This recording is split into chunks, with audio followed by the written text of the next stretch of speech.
Bueno, que los patitos, estamos a día 1 de junio, pero de 2005. En los Países Bajos, un referéndum rechazó el referéndum de la Constitución Europea. Hace unos días se conmemoró el 20 aniversario, cierto es, de Francia. Y es interesante mencionar una vez más el pequeño detalle de que en Francia, en 2005, había una lucha intestina dentro de la derecha, también dentro de la izquierda, pero de la derecha, fundamentalmente, de los republicanos, del movimiento de Chirac, con también el señor Sarkozy, en una situación en la que Chirac fue presidente de los dos formatos de presidencia.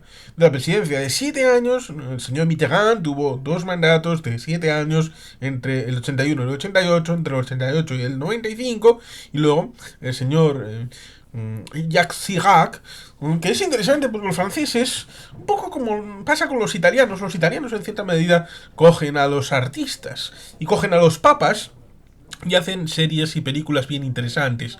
Los franceses en buena medida hacen películas de sus políticos. Y también tenemos en el canal alguna película comentada en este sentido. Jacques Chirac fue presidente del 95 al 2007, en un primer mandato de septenio, y luego 5 años, del 2002 al 2007. En ese mandato fue complicado porque el Partido Socialista se dividió para las elecciones de 2002 en lo que era tradicional, un candidato de derechas y un candidato de izquierdas que iban a la segunda vuelta presidencial. No sucedió y Le Pen padre, Jean-Marie, incorporó su boleta en la segunda vuelta, donde todo el mundo, algunos con honor, otros con la pinza en la nariz, votaron por el señor Chirac para el mandato de 5 años, el segundo mandato, de 2002 a 2007. Luego, en 2007, hubo esa situación en la que a quien se presentaba Chirac no iba a ser el candidato, y en la derecha hubo esas luchas intestinas que ya se notaban en 2005, en donde, curiosamente, como pasó en el 68. En el 68 había una propuesta en Francia para la regionalización, dar poder a los territorios y a cambiar el Senado para territorializarlo. Pero en aquel momento, después de lo que había pasado en mayo del 68, ese referéndum del 69, era en buena medida un referéndum sobre la figura de Gaulle. A los franceses les importó una higa completamente que fuera la palabra que estaba escrita. Lo importante era que entendieron de Gaulle sí, de Gaulle no. Y ganó el de Gaulle no. Pero al decir de Gaulle no, estaban diciendo también que no a la regionalización y al tema de la reforma del Senado. Cosa que luego no se ha vuelto a tomar en serio nunca jamás. Ninguna de las dos cosas. Y ahí tenemos las consecuencias para Bretaña, las consecuencias para Alsacia y Lorena, las consecuencias para Córcega, las consecuencias para el país catalán y para el país vasco francés. Y la situación respecto de la gobernabilidad, teniendo en cuenta de que el Senado existe y también tiene su importancia a la hora de el día a día en las negociaciones políticas, a pesar de que, como Cámara de Segunda Lectura, en buena medida no tenga la misma prestancia que la Asamblea Nacional Francesa a la hora de tener el foco mediático y tener la prestancia respecto del funcionamiento de las cámaras. Pero como trato de decir, en 2005 pasó algo parecido a la situación con De Gaulle. Se estaba diciendo sí o no a Chirac, si quería quedarse o quería marcharse. Evidentemente, después de 2 mandatos, a pesar de que hubiera recortado el mismo 2 años y no fuera tan largo como el de Mitterrand, digamos que había esa lucha intestina por quién pudiera ser el heredero. Dominique de Villepin, que venía de ser ministro de Exteriores y luego primer ministro en la Casa Palais de Matignon, el Quai d'Orsay, que es el Ministerio de Exteriores, y Palais de Matignon, la Casa de Matignon, es la casa del primer ministro, en esa formulación de escalar. También había otros, como el que había sido primer ministro anterior, que tenía también posibilidades, o se especulaba, pero había un muchacho Había un muchacho como es Nicolas Sarkozy, que venía de judíos húngaros, que tenía puestos respecto de alcaldía en el entorno de París, había sido ministro de Interior y tenía una formulación en teoría diferente, más cercana al Partido Republicano, en aquel momento Partido Republicano de George Walker Bush, en donde, recordemos, en la invasión de 2003, el señor Chirac había estado al lado del señor Schroeder y de los rojiverdes de la coalición alemana, pero también junto con, sí, Putin en Rusia y los chinos, en una coalición a cuatro en el Consejo de Seguridad que había estado en contra de la invasión. Cierto es que en el Consejo de Seguridad no están los alemanes, pero técnicamente estaban en el G5+1 que cristalizaría ese intento posterior de negociar con Irán para detener el posible armamento nuclear. Con lo cual los alemanes tenían importancia y en buena medida han buscado, como también los japoneses y los brasileiros, tener presencia entre los 10 miembros no permanentes del Consejo de Seguridad. Hasta el punto de que en buena medida algunos de estos ha tenido más presencia hasta el punto de parecer que eran miembros permanentes. En este caso, ciertamente nos encontramos con ese legado de Francia, que al ser un país tan importante, tan relevante, después de que hubiera, quiero recordar que ya para ese momento 19 países que habían ratificado la Constitución Europea, porque, y es interesante hacer un pequeño recorrido, la Constitución Europea en cierta medida surge de la necesidad de 1981, por ejemplo, con el informe del restaurante bar del Cocodrilo, con Alcide de Gasperi y bueno, también Antonio Spinelli. Se me olvidan los nombres y a veces es complicado quién es eurodiputado y quién es democristiano de toda la vida. Como el hecho de que el único socialdemócrata más o menos relevante en la historia de la Unión Europea y su construcción fue Henri Spaak, que era belga y que tiene que ver con la ONU, que tiene que ver con la OTAN y que tiene que ver con la propia Unión Europea, lo cual ciertamente es alucinante porque algunos tratan de desligar todas estas instituciones, pero están en la figura de un socialdemócrata, alguien de izquierdas como es Henri Spaak.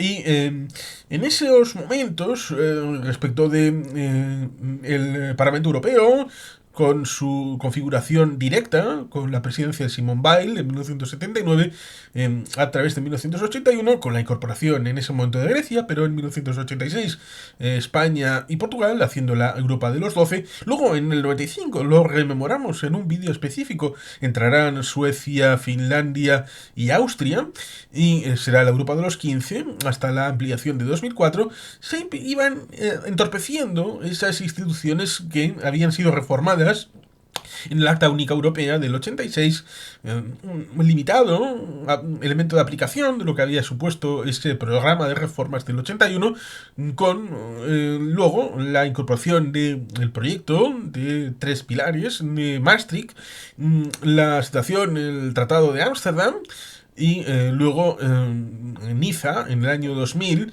que hace que cada vez los plazos de las reformas sean cada vez más estrechos. La situación de la necesidad de una conferencia intergubernamental, una CIGIG, con carácter previo a la reforma en un tratado institucional, la necesaria ratificación posterior de todos los países miembros. Eso sí es cierto, también en una constitución es necesaria la ratificación de los estados miembros, como pasó también con la constitución americana por los estados participantes en finales del siglo XVIII, lo cual evidentemente es algo que obvió en 1980 en la Mancomunidad del Canadá por ejemplo, con el caso de Quebec. Y es, en buena medida, el origen jurídico-político del conflicto posterior con el referéndum precisamente de 1980 y el de 1995 acerca de la pertenencia o no de Quebec respecto de la mancomunidad de Canadá. No sé si se ha llegado a una formulación en donde se ha superado ese concepto de aceptación o no de la Constitución canadiense, que fue repatriada en esos años, comienzos de los años 80, que estaba residenciada en Londres, lo mismo que actualmente sigue siendo el jefe de Estado, Carlos III de Inglaterra, el jefe de Estado tanto de Nueva Zelanda, de Australia, de Canadá y de otros territorios de la Mancomunidad Británica de Naciones. La institucionalidad, la Constitución no escrita, estaba en Londres también para estos territorios. Y una formulación de repatriación se configuró en esos años 80 y en el caso de Canadá con esa dificultad en la que la Constitución debía de ser aceptada por taxativa apreciación favorable por los diferentes territorios, y Quebec no lo hizo porque no estaba de acuerdo con la configuración del poder tal y como se estaba estableciendo. ¿Ese respeto ha sido transmitido con una evolución? No lo sé. ¿Se ha superado conceptualmente esa situación de la Constitución del Canadá? Eso tampoco lo sé. En el caso de la Unión Europea se necesitaba para un marco grande, para la funcionalidad y engrasamiento de las propias instituciones, dado que se iban incorporando nuevos países, había mayor nivel de complejidad de los mecanismos de generación de políticas públicas. Por lo tanto, había que ir a otro mecanismo distinto, superar la dinámica de tratados internacionales para establecer algo diferente. En diciembre del año 2001, en Laken, un barrio de Bruselas, en Bélgica, porque, recordemos, había este sistema rotatorio de las presidencias de semestres, y en el semestre de un país había por lo menos 2 cumbres en ese país, se distribuía en 2 ciudades importantes, y coincidió el semestre belga y se hizo en Bruselas. Luego, en buena medida, se fue institucionalizando la idea de que Bruselas fuera la capital de la Unión Europea, no solamente en el tema del Parlamento Europeo, sino también en otras realidades como el tema del Consejo Europeo, con el Consejo de Ministros, las reuniones de los jefes de Estado y de Gobierno. Por lo tanto, en buena medida, la institucionalidad empezó a coger peso más allá de esas reuniones que había que elegir el lugar, hacer el cerco, protegerlo con el tema de la seguridad, sobre todo con las realidades que se vivieron en Seattle en el año 99 contra la OMC, o en julio de 2001 en Nápoli contra elementos ligados al semestre europeo italiano, en una situación contra Silvio Berlusconi, que hubo unas complejidades importantes en materia de seguridad a la hora de poner un lugar que no está prefigurado para ser lugar de reuniones, para tener a líderes internacionales en este tipo de sitios, sobre todo pensando en lugares céntricos, como pasó en Seattle en 1999 y en Nápoli en el año 2001. Y por eso, en cierta medida, se acabó centrando en Bruselas. Pero en ese momento, en Laken, en diciembre de 2001, había capas de significación añadidas. El 1 de enero del año 2002 entraba en vigor el euro. El euro monetario, no el digital. Y aquí puedo enseñar como muestra unos euros que son vacíos. Es decir, que aquí podemos encontrar una moneda de 1 euro que no está troquelada con... podría ser de cualquier país, que lo tengo por aquí. 2 monedas de 50 y de 2 euros, 1 euro y 50 céntimos. Podría ser 4 euros si hubiera el troquelado de los países miembros, pero digamos que simboliza ese momento del 1 de enero, a pesar de que el 1 de enero del 99 ya había entrado en vigor el euro digital, el euro como virtualidad a nivel contable, pero a nivel moneda entraba en ese momento. Por lo tanto, era un momento especial y había que transformar, y se pensó aprobar la posibilidad de incorporar una comisión especial que fue la convención, que fue presidida por Valéry Giscard d'Estaing, con un italiano de vicepresidente, y que abrió sus trabajos en 2002, 2003, 2004, para establecer un juego respecto de cómo abordar esa posibilidad de construir una constitución para Europa, que era un reto diferencial a la hora de hacer algo que luego en parte se ha desmenuzado, como pasó con el informe de 1981 del Club del Cocodrilo, que luego fue incorporado posteriormente en los diferentes tratados. Cuando se hizo el Tratado de Lisboa de 2010, parte de la malograda Constitución Europea está incorporado por ahí, pero el rango y el formato y la evolución posterior de los acontecimientos han hecho que fuera insatisfactorio, a pesar de que ha funcionado relativamente bien y nos encontramos con una situación de 15 años de aplicación del Tratado de Lisboa sin haber sido sustancialmente modificado. La Constitución, por lo tanto, con esa primera facción de la Convención, tuvo la configuración especial, que es el tratamiento a la hora de construir la base legal, y luego hubo que hacer el procedimiento habitual, que era el de ratificación. En el Estado español, ese año 2005, el 1 de enero se estableció respecto de que el 20 de febrero iba a firmarse y el 1 de febrero fue el referéndum. Un referéndum que salió mayoritariamente que sí, porque en cierta medida ya está el presente. España es sintomático, asintomáticamente, racional o irracionalmente europeísta, ya sea por motivo emocional o por motivo auténticamente vívido, por reacción, por otras historias del pasado, pero en cierta medida es uno de los países más europeístas, si no el más europeísta. Por lo tanto, era imposible el hecho de que hubiera una posición contraria.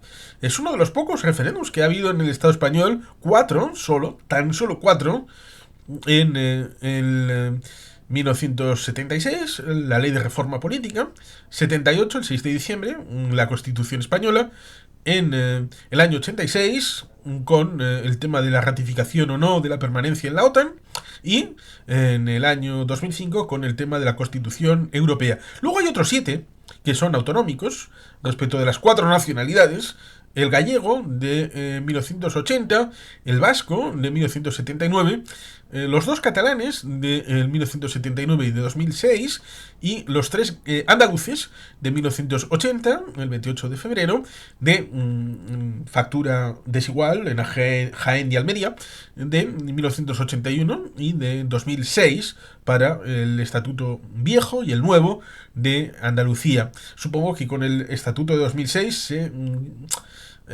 enjuaga en cierta medida a posterioridad la realidad de la cuestión del estatuto ligado a 1980-1981, a pesar de que esto tal vez un constitucionalista más bregado lo podría mirar, a ver, en cuanto a Jaén y Almería y la constitución de la comunidad andaluza. Pero bueno, esto no está hablando de esta situación, sino del hecho de que después del estatuto de circunstancias de España con el referéndum de la Constitución Europea, más allá de los tratados, sino una constitución, luego llega Francia. Y Francia, con ese partidismo de las izquierdas dentro y de las derechas dentro, le pegaron una patada en el pompis al señor Chirac, y esto acabó tumbando la posibilidad de seguir adelante. Pero no del todo, porque unos días después estaba previsto el tema del referéndum de los Países Bajos. ¿Cómo hubiera sido la circunstancia si en el país de Países Bajos hubieran votado favorablemente? Pero la ola arrastró a la gente que podía votar que no a votar que no. Y salió que no. Un poco como posteriormente, creo que fue en 2014, cuando se dijo que no en un referéndum chileno de Países Bajos en contra del acuerdo de asociación con Ucrania, lo cual ciertamente era alucinante, porque en algunos casos estos referéndums los carga el diablo. Aquellos países que no están acostumbrados a hacer estas consultas las cargan con el ingrediente de política partidista. Los que quieren el sí parece que están defendiendo el gobierno. Y los que dicen que no es porque les rabia y les jode el gobierno que está en ese momento. Puede que legítimamente. En Suiza no pasaría. En otros países nórdicos, o sea, Noruega, Dinamarca, Suiza. Dije Suiza, Suecia. A veces es complicado, ¿eh? ¿No? Suecia y Suiza. Todos tienen una aspa un poco en la bandera. Pero una es blanca y la otra azul. O es amarilla. Ay, ¿cómo es el tema de la distopía de los oculistas? No, la cosa es que en el ámbito nórdico, de Noruega, Suecia, Finlandia, Dinamarca, están más acostumbrados a esto de preguntar a la gente. Suiza, sobre todo. Suiza, en el centro de Europa, preguntan todos los años. En el caso de Francia y de Países Bajos, eh, parece que el arma lo ha cargado el diablo y se terminó. Eso sí, no se terminó formalmente, porque después hubo una ratificación posterior de algunos elementos de algunos países. Se creó el Club de Amigos de la Constitución Europea para tratar de mantener vivo el proyecto y luego acabó configurando esa situación del Tratado de Lisboa, que recordemos el pequeño detalle de que el señor David Cameron le dijo al presidente de Polonia y al presidente de Chequia que no ratificaran. Eran los últimos en la ratificación del jefe del Estado. Sus parlamentos ya habían votado favorablemente, pero dado que en ese momento, en mayo del 2010, iba a haber elecciones y en el Reino Unido, en pocas horas después de conocer el resultado, hay nuevo primer ministro. Es la cosa bastante rápida. Tenía esa idea de si no está ratificado del todo, entonces el Tratado de Lisboa se podía reabrir para cambiar algunos elementos. Ya estaba de fondo esa situación de crítica de lo que suponía la integración de la Unión Europea, sobre todo del mecanismo del Partido Conservador. Esa situación que luego llevará al Brexit, primero del Partido Popular Europeo y luego de la propia situación del Reino Unido respecto de la Unión Europea. Recuerdo que un ministro de David Cameron, nada más entrar, dijo que el modelo de trabajo europeo tenía que asemejarse al chino para poder ser competitivo. Y a eso yo respondo que no. No puede ser que nos rebajemos el modelo europeo para competir de cualquier manera. Prefiero un decrecimiento de la Unión Europea pero manteniendo el modelo europeo que hacer dejación del mismo para competir en igual de condiciones a un mercado de escaso valor añadido y de aplicación de mano de obra bruta con esos componentes que tenía especialmente China en ese año 2010. No es viable ni asumible. En ese momento hubo esa situación en la que tuvo que envainársela.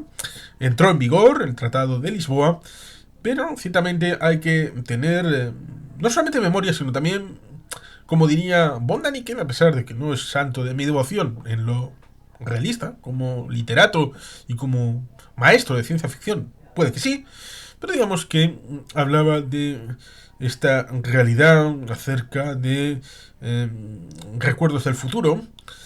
Este recuerdo del futuro nos encontramos con la necesidad de que este referéndum de Países Bajos, como remache del entierro de la Constitución Europea, nos deba hacer pensar que con los países que van a entrar, que deben entrar, ¿qué países deben entrar? Debe entrar Noruega, debe entrar Islandia, debe entrar Suiza, debe entrar los países de los Balcanes Occidentales, debe entrar Ucrania, debe entrar Georgia, debe entrar Armenia y todo aquel país que quiera incorporarse, sea Moldavia, sea Serbia, sea Macedonia, Montenegro, Albania, Bosnia, y ¿por qué no Cabo Verde?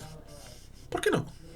Canadá, ¿por qué no? Que entre Canadá el mismo día que las negociaciones se firmen con el Reino Unido, entre los dos, Canadá y Reino Unido de vuelta a la Unión Europea. Una Unión Europea que asemeje el principio de que Australia participa en Eurovisión y no pasa nada. Con lo cual ahí habría una revisión interesante, integral, de lo que es la propia Unión Europea, entender cuál es el concepto de civilización eurooccidental, dar una proyección, tal vez incorporando más elementos de la cooperación reforzada y ampliar el trasfondo de lo que es la cultura, la política, derechos humanos, economía y mantener los 4 pilares que sustentan esta situación. Aprender de lo que sucedió en 2005, aprender de la tríada de referéndums, el español, el de Francia y el de Países Bajos, con esta situación de un sí y 2 nos, el sí y el no, español y francés, pero luego el remache de inclinar la balanza de los Países Bajos a enterrar definitivamente como tal el proyecto de constitución, que fue algo muy bonito y que, si uno mira hacia atrás, debió haber entrado en vigor. Pero eso sería historia alternativa. Y sin más, que los patitos, es que ricasco, agur berobat, Betty Helpian.